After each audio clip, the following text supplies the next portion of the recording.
Hi, I'm Angela Rideau, and I'm going to talk to you about e-learning within the classroom.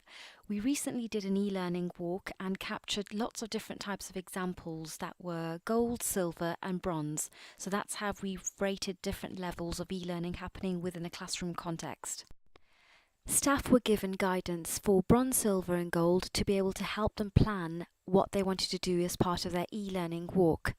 In this example, bronze, which is repository IC, all the e-learning content that's created is mostly teacher driven, so resources from the lesson and extra resources are made available online, but the role of the learner is very passive and all they do is see, for example, if the teacher created a presentation using PowerPoint, Prezi, Google Slides or SlideShare, the role of the learner would just be to access that learning outside of the classroom or inside of the classroom simply by just watching that resource or IC.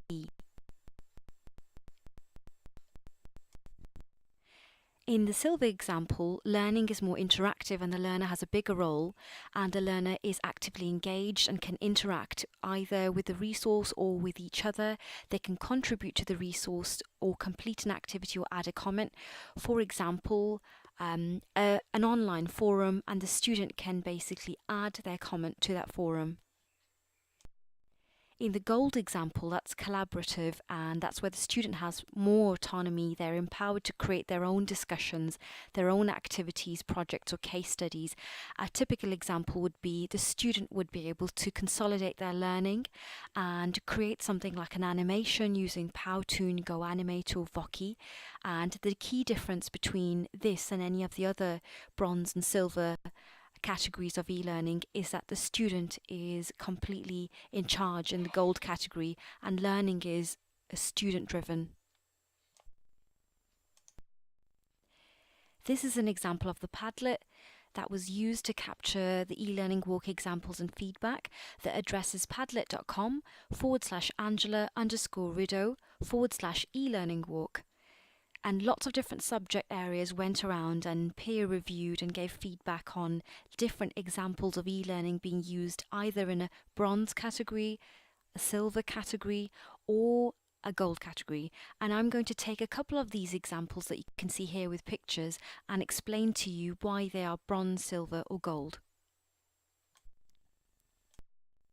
In this example here, this was an LLDD class. So this teacher, Fernando, created this resource and he displayed this on an interactive whiteboard and played the animated characters speaking about different types of shapes.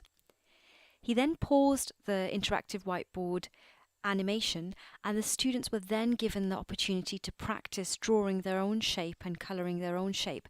So in this context, all the student was doing was viewing the resource at a distance. There was no interactivity, but it was a useful use of the interactive whiteboard.